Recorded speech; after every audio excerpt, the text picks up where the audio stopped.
that they like to play into. But for Yams on Rise, I feel like they are just good at every single one, right? High ground, mid ground, and low ground.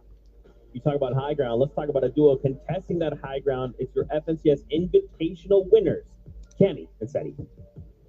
Would it mean to me to win the global championship? I think it would be an amazing feeling because we both work so hard for this. It would be a back-to-back winning world, so just like very nice.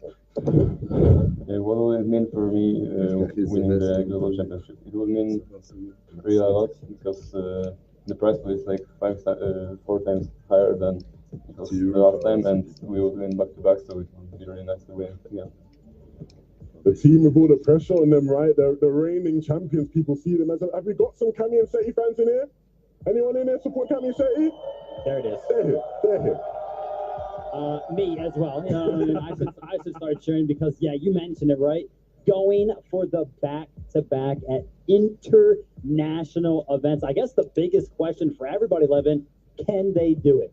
I think the answer is a resounding yes, as long as they are uncontested, right? I think coming into this competition, people who thought they'd be uncontested consider them probably the favourites, right? Their form coming into this has been unbelievable, but there is always going to be that question mark. We saw what happened in game one of the upper bracket qualifiers when they weren't contested, they got beat off scores. It didn't quite work out. They did bounce back eventually and qualify, right? But there's always going to be that question mark of if somebody can rattle them off spawn, will that affect how they play? Yeah, we'll have to keep a close eye on them in the early game, but I'm going to be paying attention to the late game. I saw in some of those upper bracket games, they were actually trying to counter strat Queasy and Veno off the high ground. They've been doing that a lot. If you've been paying attention to EU Fortnite, it's been different. I think Hey, I'm at the temple of Baptism tonight, guys!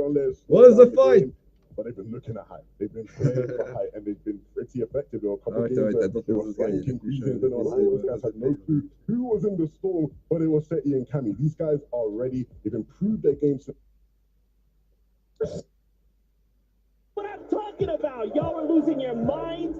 You guys are in the same place as we are. We want to see games. We are so Avant de jouer à un jeu, but man, faut avoir comment les jeux. it feels so good. There's so much electricity in the air. You saw them start. On va pas se payer de moi, les gars. On va voir les meilleurs.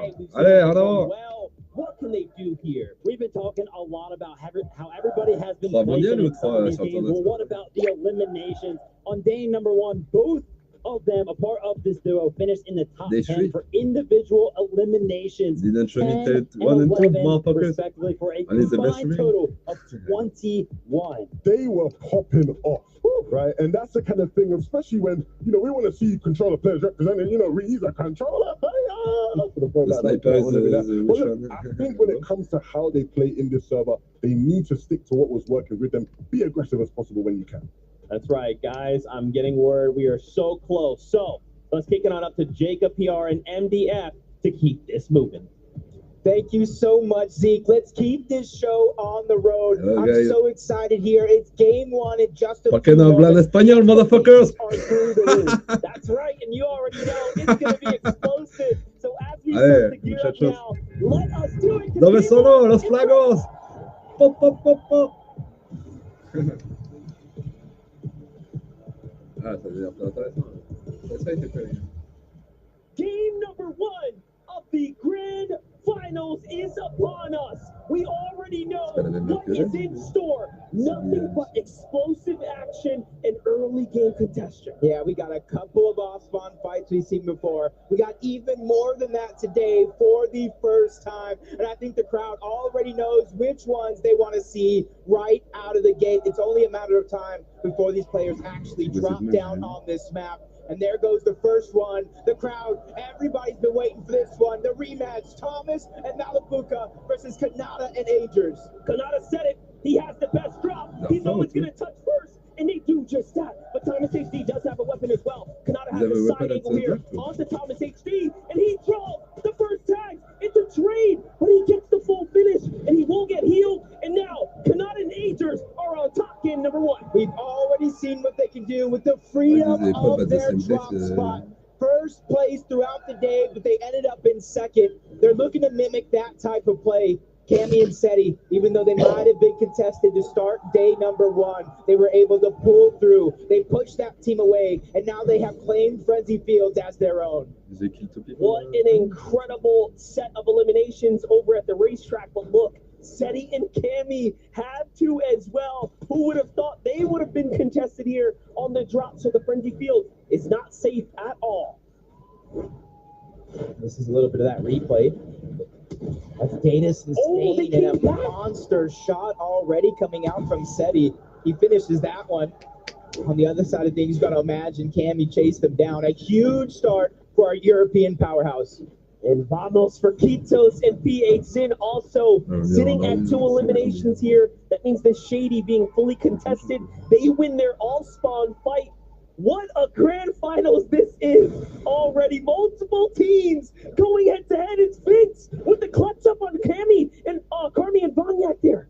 That is huge. Sphinx to get both of those eliminations. Even though Pollo did go down, he has a chance to bring him back, but in the minimap, you already see 2 hungry teams looking at that direction. That's third-party opportunities. One of them is going to be Reet. The other one is going to be Rituals. All over the map, these teams are going to hear these fights, Monster, and they're going to try to third-party as fast as they can. They know Surge, it's hard to come by in lobbies just like this. This is the fastest we have seen 14 players go down of any game we've watched over this entire weekend. Who would have thought this would be the most explosive time? Let's go take a look at some eliminations here. PH Zin took on Axe Force and Robot from down low. The ankles were so good, and this is how they converted.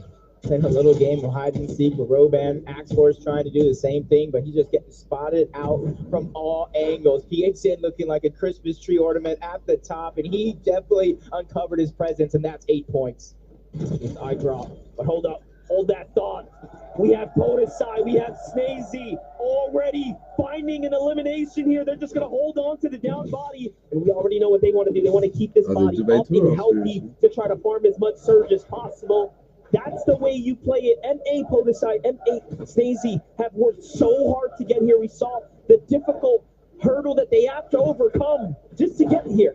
Yeah, I think they're looking for some barrels, anything that they can use to try to keep them alive. We've already seen the strategy on day 1, thanks to Zagu and Pepoclip. It was mimicked in day 2, and this is why teams know that Surge is going to be a hard thing. They're misting the down body. They're doing everything they can just to give themselves a little bit of an edge early on in this game. Even using the kinetic box, every single tool in their tool belt is coming out early. Hey, listen, we know that pro players keep strategies hidden, but my gosh, everyone is putting this to use, and we have to honestly give all credits to Pepoclip and Zagu for revealing it early. But I think they put this strat on the map. Yeah, here the French go very loud in the building. They like that strategy as well, and this is a fight I feel like we haven't talked too much about. Peterbot and Byla versus Bugha and Threads over towards Sanguine Sweets. In theory, it's so big you can split this drop. There is a ton of loot, almost 100 chests, maybe a little bit fewer than that, but that allows for both these teams to play the way that they want. One of them has already captured that bot, got to be Peterbot and Byla. So Bugha and Threads, instead of contesting it, they're just trying to farm up. They're just trying to get their loadout set and ready so they can make their first rotation when the zone begins to pull. Don't forget, Peterbot used to play with Bugha as well, so there is some history there as they're going head-to-head, but Kaizen, Clement right now looking pretty solid here, just trying to get their rotation down. Pack team right on their heels. Meanwhile, Teeny potentially up against Thoric out there in the feed. We get to jump on over to Scented and Polarized versus the youngins here. Panyajin, Moneymaker's by himself. What can he do here? Yeah, it was in game 5 where Moneymaker and F9 were able to qualify for this stage itself. Scented and Polarized did it by brute forcing their way through with already one knock. It's a 2v1 situation. They're just trying to regain as much real estate as possible. All those pieces are theirs. Moneymaker's doing what he can to bob and weave in and out of these covers. But his back is up against the wall. He's getting trapped little by little. The first elimination is going to be cleaned up. And they finally get the second. Moneymaker goes down. Polarized and Scented make a statement at their drop. Explosive, quick, easy, and trapped, put down. Well played for Scented and Polarized there. They're going to be happy about that. Threats lingering everywhere, though. How is this still happening? There are more fights happening. It's Muzz and Paper. This time, onto the Brazilian duo. Muzz, the duo region champion from both OCE and NA teaming up with Paper. Paper's probably a very, very aggressive player. He knows how to play smart as well, just a full-on balanced play style. They switched up their drop spot from Breakwater Bay. They wanted to be uncontested, but quickly find themselves in yet another fight. But you see all these teams in the minimap, they're converging on their location because they want to try to get that free surge of what they think it is. No one wants to fall behind, but now we get to look at Teeny and Nisha jumping inside. This is how Thoric was taken down there. Thoric and Bolts have a difficult task in front of them now that they have Nisha and Teeny. And that's the first time we've actually seen them find early success. They were contested in those other brackets, as we saw throughout the weekend. Yeah, in upper bracket 1, they went ahead toward the north side of the map. They tried to go against Baka and Pars. They got pushed off. Then they went in their bag of tricks. They did exactly what they did to qualify up until this point, and those tricks will continue. And how long has it been, Monster? A couple of minutes already, and they're still farming that surge onto Striker. These guys are setting the bar high when it comes to Storm Surge. There's going to be very few teams that will be able to keep up with them if they keep at this pace. Yeah, they're trying to get themselves well and far ahead of the competition. It's an excellent strategy. And it's hard to replicate. You have to put yourself in that position. It was how far they had to rotate just to get there as well. So positioning for that, setting up for that is no easy feat. You have to respect it. But this is high-level Fortnite. Here we go, though. First dash, Tayson. Big fight here. Chicho and Trulex on the other side of the Slappy Shores. Already going to need a move here shortly. But Metal got to cap out first. Yeah, this was another drop, or at least the south side of Slappy that was contested. Trulex and Chicho versus Quanti and TK. Either Quanti and TK rotated out fast, or they got dropped off very, very quickly by Trulex and Chicho.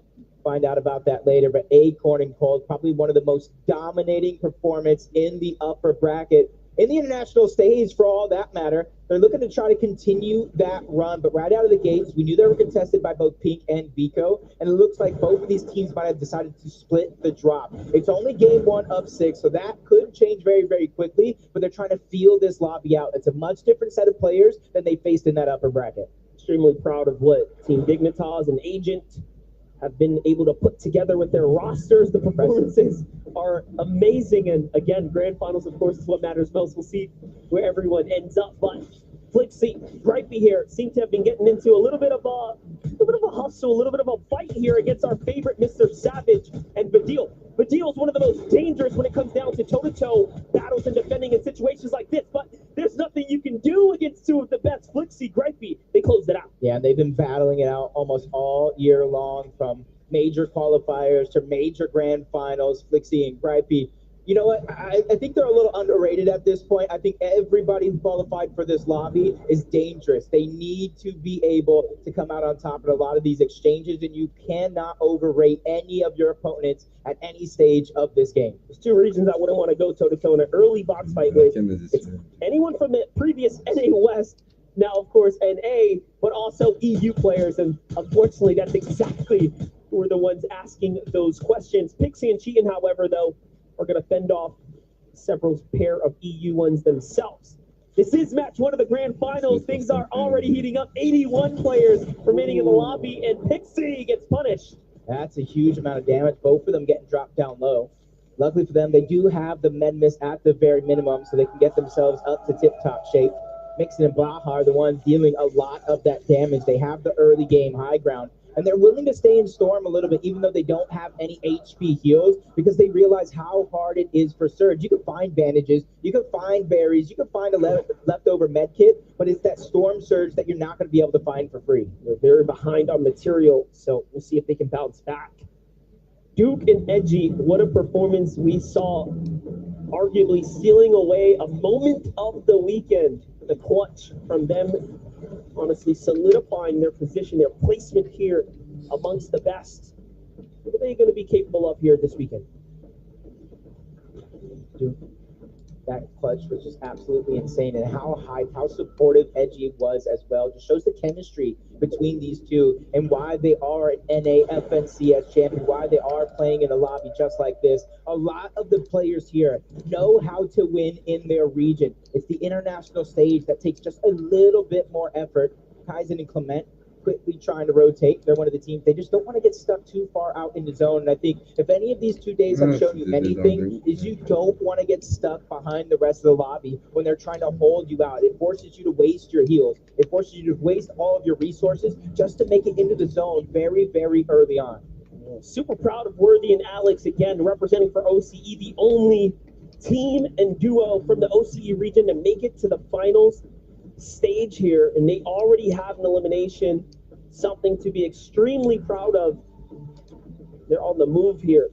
Gonna get dead center zone 3 right now. They've scored 30-plus points in every match coming out of day 1, and day 1, by the way, was the most difficult of the 2 brackets. Yeah, and kind of shows how impressive it is because Kanata and Agers did the same thing. They got second, and I believe Alex and Worthy were somewhere like 6, at least into the top 7.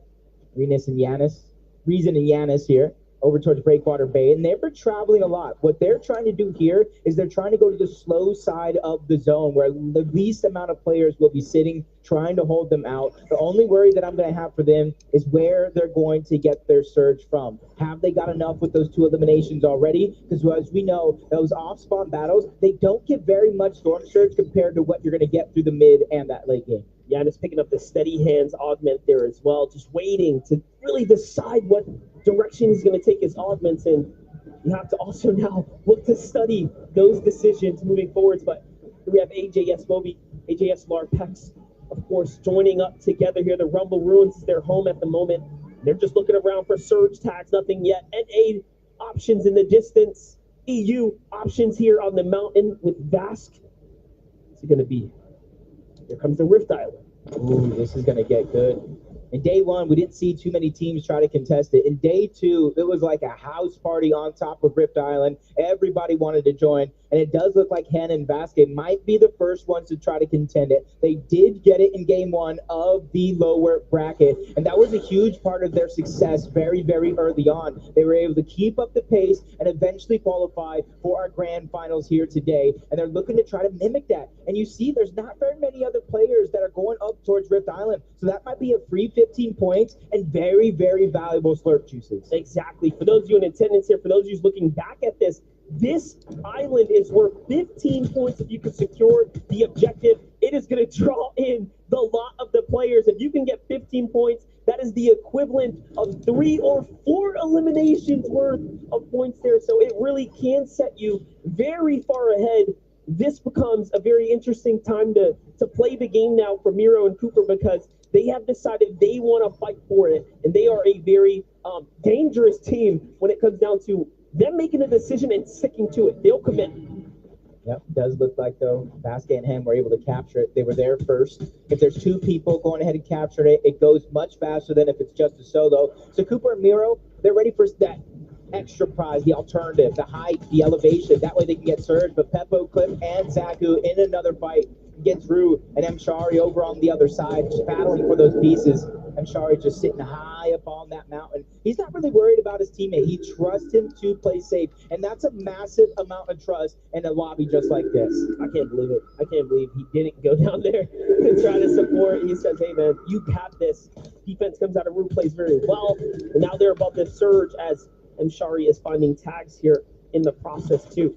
Meanwhile, Zagu Peppo, 475 damage above the surge. They are in an excellent position right now. They shouldn't have to move any much further. Yep. In the feed, though, I did see Kanata go down. I saw Mishi go down. Ooh, here. Yeah. And that's the battle that they were having. You see Agers is solo against TD over on the other side.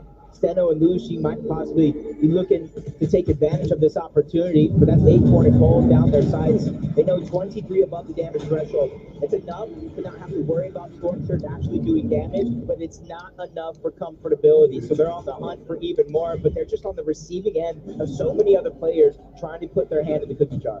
One of those duos is Acorn and Cole. The Agers here, of course, trying to extract revenge now as Kanata was taken out.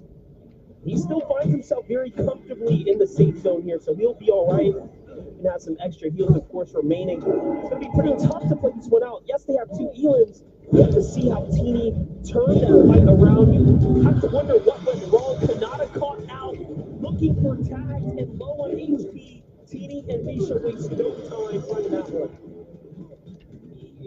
They are as well, giving themselves a good and early start. But Queasy and Veno, they know how to play almost every facet of the game, early, mid, and late. They made some quick rotations over toward Kijitsu Crossing, and they're probably one of the most deep teams that land on that side of the map. They're over toward Shattered Slabs now, 193 above the damage threshold, and you can see that they're not necessarily going over towards Rift Island because they know in these next couple of zones, it's going to pull away from Rift Island. So they don't want to get too close, then have to rotate far if it does pull max. You know what? We haven't seen a zone like this. Hard west, full west, right? Really giving teams on this side an opportunity to have the advantage and start off strong. Momentum is everything. And sometimes all it takes is securing that first game. TD goes for the save in the zone here. So Misho will potentially be picked up. Possibly we'll be able to situate and get back into this, but I'm not crossing my fingers here. It's a very difficult thing to bounce back when you start off with nothing. Yeah, and they're just outside of that Rift Island position where the majority of the lobby already is. So they're just going to have to figure out what they're going to do to rotate, because going straight in is going to cause for some dangerous situations for them to try to survive. So they need to be looking for some heals, so that way they can go the long way around, find some safety, and just simply get into the zone. But Pink and Vico here, you can see the split. We talked about a contested drop, but they actually choose to go their separate ways. They're 225 above the damage threshold, and they're looking safe for now. They're trying to figure out what their rotation is going to be. It is a pretty far rotation, but not too far from some of the other players here in this lobby. The first knock is going to get cleaned up. Steno is there by himself. You can see they're not getting greedy. They're not just trying to bulldoze for it and try to grab that loot. They're just saying, hey, let's just grab the surge. That is going to be enough, but they get a rest on momentarily. That was bold to try to make magic happen, but he goes out like a light. That's crazy. He tried to time that, and it just backfired completely as another team also started to look inwards, and they pick up a set of eliminations there. What a huge point swing for Pink and Vico there. Meanwhile, in the feed, Peterbot down, Booga down, Trulex. So many exchanges here to catch up on, and the landscape is changing right before our eyes. Pink in the feed, getting Steno as well. Him and Lucy look like they probably let down. That was 3 straight eliminations on that side of the map. Yeah, Threats being a solo, though. I'm not really worried about Threats being a solo because he clutched up big for their qualification spot. He got a second place. They had 9 eliminations as a duo. Now he has to do it with Surge just hovering over his shoulders. A lot of players on the move right now. If you look at that right map, all of those arrows flying. Our teams trying to navigate their way to the new zone. You gotta be very cautious. Take a look though. Raj tries to go in with a hero play here. Finds Cole, but Acorn is there to back him up. But Raj slips out of there without getting taken down. So he finds Cole and gets right on out. I feel like that was perfect timing with Acorn trying to plan an escape. And they just bulldoze their way right in. You can see why. Barely being 118 above the damage threshold. At that stage of the game, they were probably below. So they needed to go ahead and pad that stat. Now they have Cammy and Seti in their lines of sights. They don't have to move far. They got the half zone. So for them, it's just a sit and wait scenario that allows them to be consistent. There's so many superstars around them. I already mentioned Cammy and Seti. Queasy and Vino are to their right. So this is a dangerous area of the map to be in. But I think it's a little bit more safer than all those players just to the north outside of zone. Yeah, looking pretty dicey right now for sure. But if you're Yam Zone Raj, you're pretty happy that there's not that much going on around you. They can kind of determine who they're going to battle next. Alex and Worthy also comfortably positioned at the safe zone here. Let's jump on over to Seti and Cammy. 2 eliminations so far from the start. Nothing else since then, but we haven't solved problems this time around with the surge. So they are in a very, very sweet spot here right now. Also, just nestled so nicely here. Look, take a look down on players trying to come out below them. Yeah, so many big names are already out of this lobby, and we haven't even been given placement points just yet. So there's still so much work to do. You can't get behind that curve as Cammy and Seti feeling like they're comfortable in their position for now, waiting for all those players to try to rotate in. MK Papa and Shalom look like they might get a sneak attack onto Podesai and Snazy. They just need to be patient here. They go for the 3-2-1 onto the cover. No shots actually go through to Podesai. That gives them information of where they're located at. So they're going to about face and go a little bit of a different direction now. It's like Rapid lost his teammate, Batman Booga, as he's not nearby to the hands of them, Shari, not too long ago. Here's Papa. Here's Shalom, though, still looking around, playing the bush, very nicely done. Everyone else is nestled pretty far off, so we get to jump in with Vino and Queasy, see how they are doing. A little update, a single elimination, so not really turning online too far yet as far as the overall heal situation. I'd say they're middling in the pack. Material count-wise, is it enough for them to play for high ground? I think yes, and they're probably thinking we should go for it. Yeah, they're probably just gathering all the information around the map for now. Figure out what's the best position, who's already on height, how do we chop them down and make it our own. We've seen that happen to start our tournament on Friday. They grabbed high ground, they looked down and never looked back as they took the game. They actually qualified off that game. 93 points when 91 was the threshold. They kept playing out because it's all about bragging rights, proving that they are the best, just like Iamzo and Rise. They quickly move to the front side of the zone, so that way when it does begin to move, they secure their spot and they look back and try to hold anybody out and get eliminations. Well, they're here early, and now they can start to determine what they're going to do. Everyone's on the move here once again. Rockets Rams coming into full effect. Meanwhile, on high ground, Cammy, Seti trying to be the first to set up. The base is wide. The base is strong. And they get the first dibs already. There are other teams cranking up, though. They don't want to just give them all this elevation for free. And the fact that they're committing with Meadow does mean they will have a problem. Meanwhile, Acorn does fall. So Acorn and Cold now taken out of this game. Chicho left by himself to play this one out as a solo as well. Those were his last remaining builds. Trying to do it by himself. He's trying to play patiently, waiting for anybody to run past him, not knowing that he's there. Trying to hit a little bit of a peekaboo. And that's going to be a massive refresh because not only is he hoping to get the Siphon mad, to get the Siphon himself, to get his heals up, and that's going to be big. Duke by himself, though, on the other side, which honestly, I don't have too much of a worry. We saw a 1v2 clutch from Duke yesterday. We know anything is possible here this weekend. And now placement points are finally beginning to set in. It is very few for now, but there's still more to come if you can survive. That was an excellent time to update the standings, updating in real time right now. So from here on out, as teams fall, placement points will be rewarded.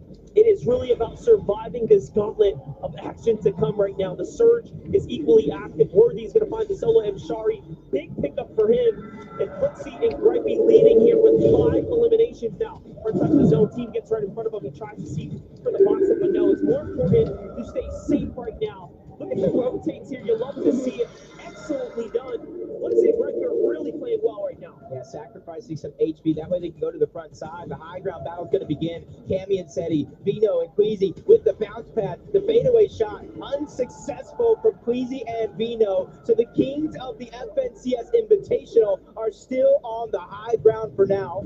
As Cammy's looking to come crashing down. He's built a little bit of a tower, so he doesn't go too far. So all the battles being forced lower and lower down in the mud. Duke trying to fight with his back up against the wall by himself. Multiple duos beginning to surround and hound him. Top 17, though. All these points as a solo are massive for their run here in this competition. This is a battle for ego, undoubtedly. Duke looking to see what he can set up. Turns around, breaks everyone off. Fight. Down goes Cammy. And down comes Cammy. And then he's looking to target him. Duke is the destruction here in the lobby by himself with the knock. What a beautifully timed landing spot there for Cooper. Hot on his heels here next door. They know he's here. Miro comes in. They're trying to hunt him out, but he's off to the races. Finds Pixie. Big tag. You know Duke wants to finish this one. Can he get it? In he goes. It's only going to take a single tag. He's under the ramp. Goes for it. He gets it there. Nicely done. Takes out Cammy. Takes out the next one as well. The list of eliminations keeps on climbing before he finally falls. Into the top 10 we go with Flixie also a solo in this game. There's 4 total solos still left alive. No builds. He's trying to make a play, but from the outside of the zone, he goes down. It's Mappy. It's eye drop on high ground. Take a look. Reed is still alive. Seti is still alive. Playing the backside of zone. Excellently done here, but the high ground comes down a little early. He has a true chance. Seti brings him down, and now he is the one on top. Can he clutch this out by himself against all odds? We thought it was over, but Reed has other words for everyone in the lobby.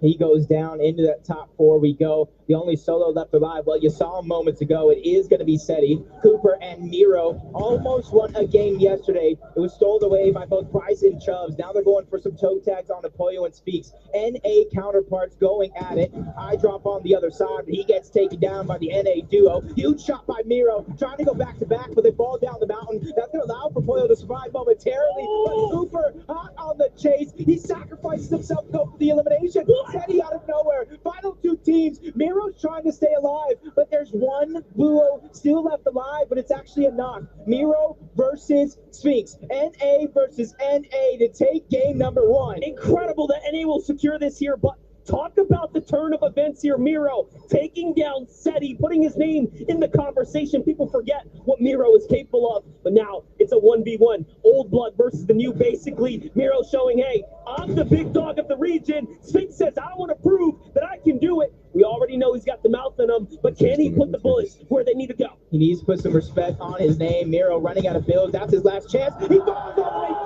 the way down. Miro goes out. That is Poyo and Sphinx. That is their second victory royale on the weekend. What an excellent job there. We already saw them take a win in the upper bracket that even bring them this far into the stage, and now they are proving that they can do it on the biggest stage against the best.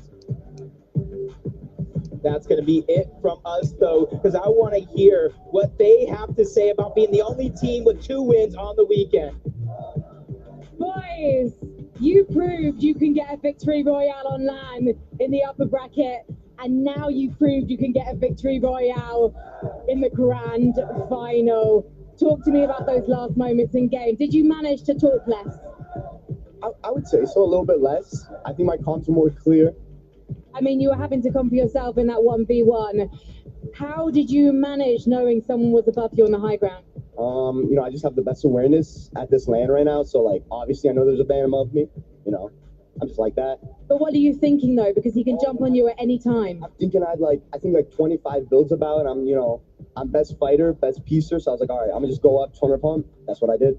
And you waited, and then he fell down, and he did the job for you. Boy, what was it like starting out today with this man? I was dead. I didn't really do much that game. So he actually went crazy there. And you let him just talk his way through. You didn't give him any advice or guidance. Nah, I just told him his maths and he did the rest. Now, going forward, you've got to try and maintain this consistency. You've managed to get your way through an aggressive lobby, but can you see yourself managing to top the competition again? Yeah, we just need to live off spawn. I think we can do Alors, it votre plus sexy All right, well, good luck in those off-spawn battles, boys. Congratulations.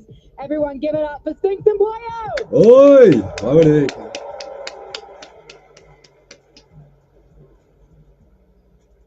Ça doit être sympa les... Poyo and Sphinx looking to set the tone on the day. If there's anything I learned from game number 1, is these next couple of games are going to be chaos. I mean, that game was pretty much everything that we wanted, right? We saw the matchups happen towards that end game that we really wanted to see, but it was the clutches, right? We always talk about being on the global stage. It requires you to go ahead and clutch up when it requires, and honestly, Sphinx right here, this shot on the Cooper, this was the one that sealed the deal. Yeah, that changed the tempo of the end game completely. From that moment onwards, it's like he said, he's just like that, He's going to go through and win the whole thing. And I mean, it wasn't an easy finish, right? They were going back and forth a bit. It was only the materials that was able to let Miro down, and Sphinx just had a bit more left in the tank. Even not actually, because he had none. He just was playing around with the stairs, and it wins him the game as well. Of course, again, a team that has already shown he can win on this stage, and they do it once again. Just being able to stay calm, cool, and collect in that situation. Many duos would look at their material count, what they have in the tank, and just go, this is it. Let's start Hail Marrying. I don't know anymore. But Sphinx just said, no. I've been in grands before. I've been in these types of situations. Take a step back. We know they're up top. Let's break those builds. Let's bring them down. And unfortunately, Cooper and Miro did fall, but still a second place for them. I mean, starting the day with 84 points, that's pretty good. That's not bad at all. But look, Poyo and Sphinx up above 89. I know their parents are out here to support them as well. When I actually flew into Copenhagen for this event, I was in the airport with Poyo's dad, and he was like, good luck to everyone. And my son's going. I want my son to win. The support his parents as you can see. And right now, I'm sure he will be beaming. On fait pas pour l'argent. On vient faire quelque chose.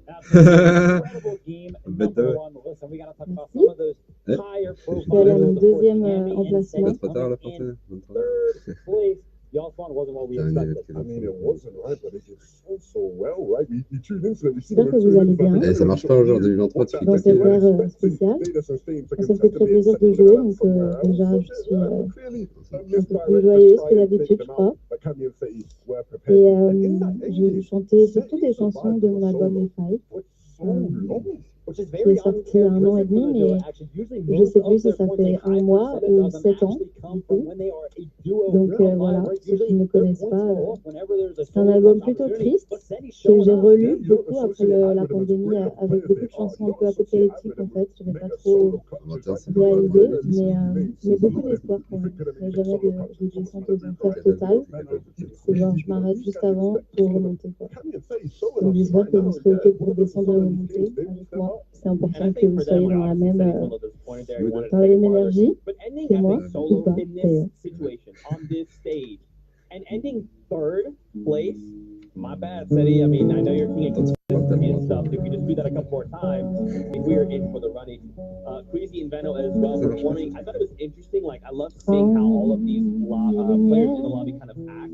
We saw there in the mid game, Seti camping on the high ground, Queasy Veno on the front side of zone. So all these duels are just looking for those windows, right? For sure. And in this end game, with all these duels here, I do want to give a big shout out to going ballistic, right? He wanted to put it into everybody's game that he could add to it, right? So a bunch of really sick solo passion. That's pain, but I didn't realize I started losing it down there. The full level again, everybody's so far in game one. Yeah, 100%. Listen, that was pretty much the head-to-head battle that we wanted to see on the high jump.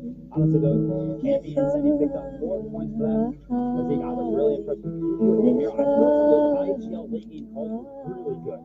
Yeah, super crispy stuff. And I mean, when you think about their performance just this weekend alone, I mean, this is starting to look real good, right? I still think there's quite a bit of first game jitters, right? Even coming from upper and lower bracket, the stakes are maybe a little bit different. Right now, you have your Stados to 6 games to show up. The stadium is packed. Every single elimination that happens on that feed, the crowd is going crazy. That seems to be playing a bit of a factor right now. So I feel like the players are kind of hold on.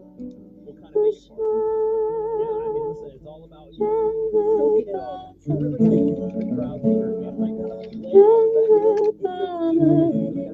walking them out as well. I mean, one person that got to hear the crowd more than anybody else trying to give convinced was CG and Malabuka, right? You know, they went down most of the first fight, right? Up against Canada, they went down right?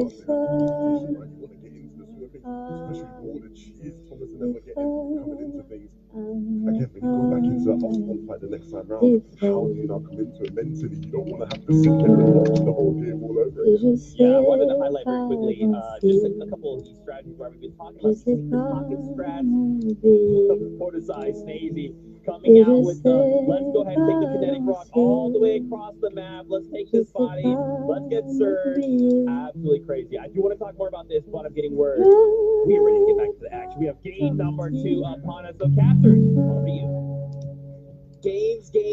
That's all we want this weekend is more games. And that first one, Monster, that was so exciting to really start off the day. It was perfect. EU versus NA, and the big names really showing up. We saw the rivalry for high ground. So already the early stories are going to begin. But most importantly, 14 Elans on the early game. Let's see it here for game number 2.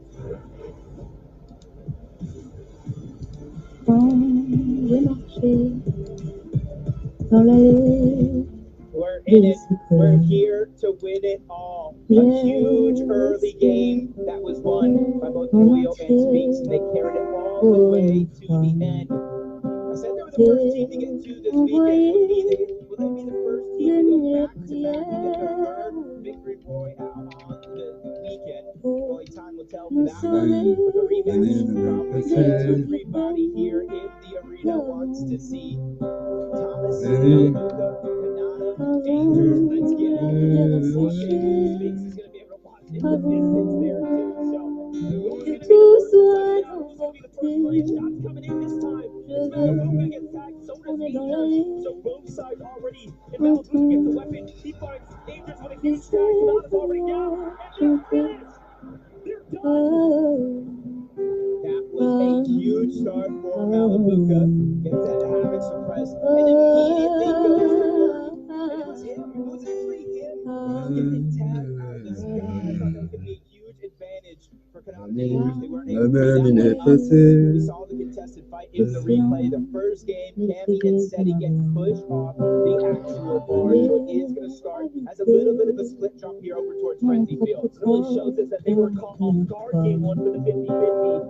Here's GK, here's Kwanti, they are also contested down in this area by Tayson. And you can see that they just barely got away with the actual splits as well. Like three seats here, actually. I'm sure she does not pick it up.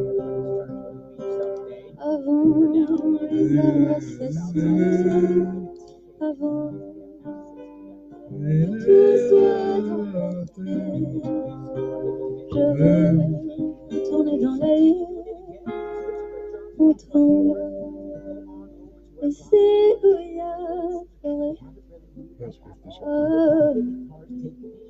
Oh, oh,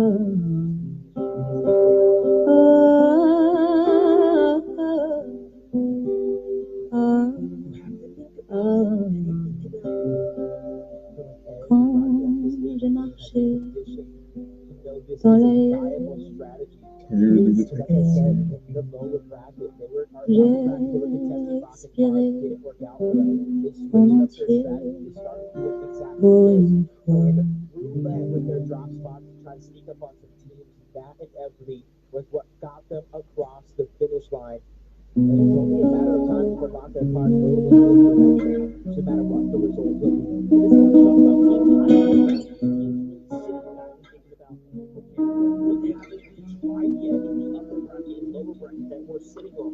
une promesse à la fois des caresses que l'on retiendra, les mots de l'eau confiés aussi, les failles de ces jours où l'amour s'avance. Oh, prenons le temps qu'il faut pour laisser passer les cours d'eau jusqu'au dernier bateau. On prendra celui qu'il nous faut. S'il te blesse, les feux de joie, de sagesse, on les couvrira. Brouiller les contours de nos armes blancs. La nuit, les vaisseaux d'un amour qui danse. Oh, prenons le temps qu'il faut pour laisser passer les cours d'eau jusqu'au dernier bateau. On prendra ce qu'il nous faut. L'appel, le secours de nos cœurs entrants, les cris de l'amour nous rendent impatience. Oh, prenons le temps pour laisser passer les cours d'eau jusqu'au dernier bateau. On prendra celui qu'il nous faut. Prenons le temps qu'il faut pour laisser passer les cours d'eau jusqu'au dernier bateau. On trouvera avec qui nous faut.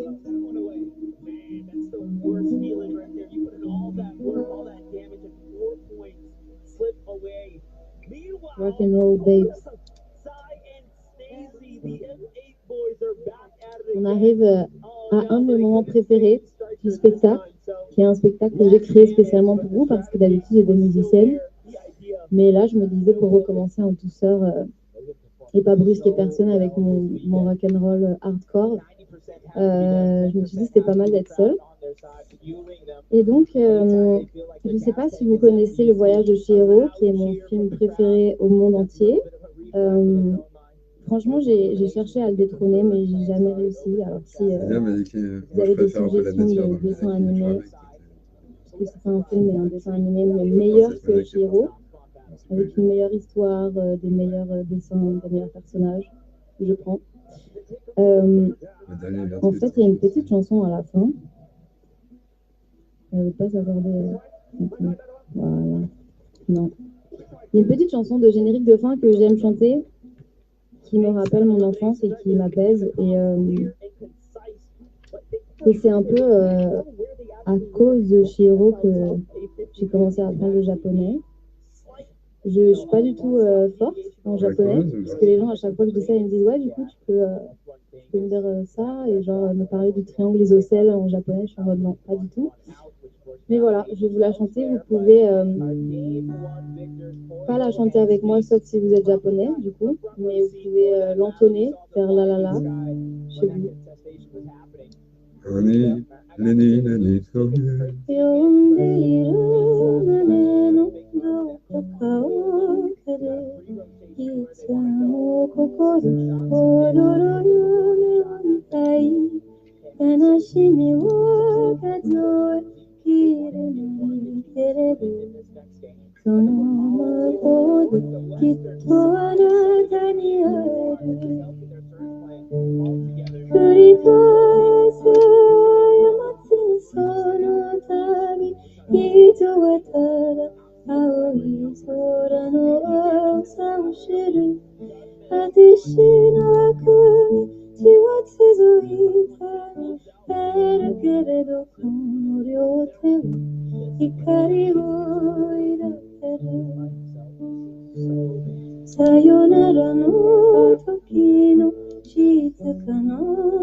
Là, c'est la partie où vous pouvez chanter.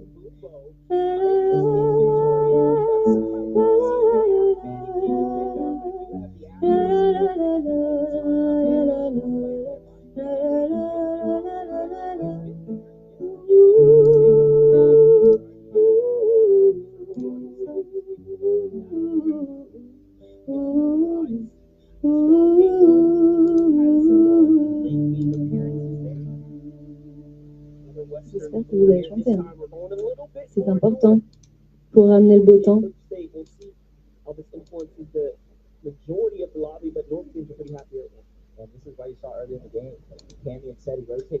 Je crois trop que les gens ils sont comme moi dans le délire médiéval, mais en fait pas du tout. Tout le monde n'est pas fan du Moyen-Âge. Non, c'est pas vrai. Non, c'est un instrument qui est allemand à la base et que moi j'ai découvert parce que quand j'étais ado, j'écoutais que de la country exclusivement. Et j'étais monomaniaque et j'ai découvert John Carter dans le film, enfin pas dans le film, mais j'ai vu ce film sur la vie de Johnny Cash qui s'appelle Walk the Line, que je vous conseille. Et dans ce film-là, John Carter joue de l'autoharpe. Et j'étais en mode genre, je veux ça, je veux cet instrument. On dirait que ça transforme la personne qui en joue en druide automatiquement et je veux être un druide. Et donc j'en ai acheté une. Et voilà, c'est un instrument qui est un hybride entre une harpe et un accordéon. Un peu, il y a des petites touches. Quand j'appuie sur les touches, ça actionne des tampons et puis ça fait des accords. C'est pour ça que c'est automatique, comme une auto-harpe. Et je sais pas, je me sens comme une bonne personne quand j'en joue. Et je trouve ça important.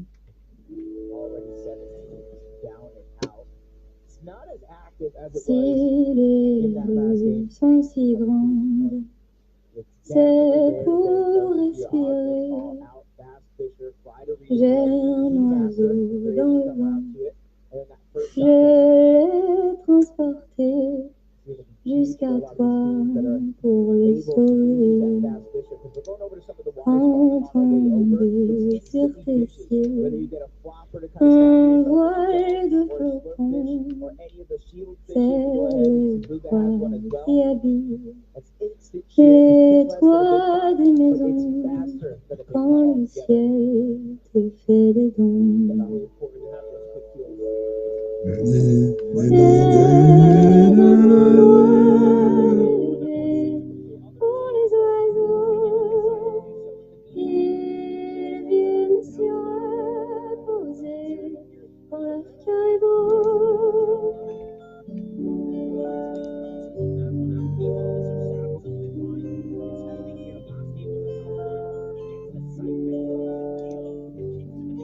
C'est qui a proposé à Billy les chasseurs de la quête.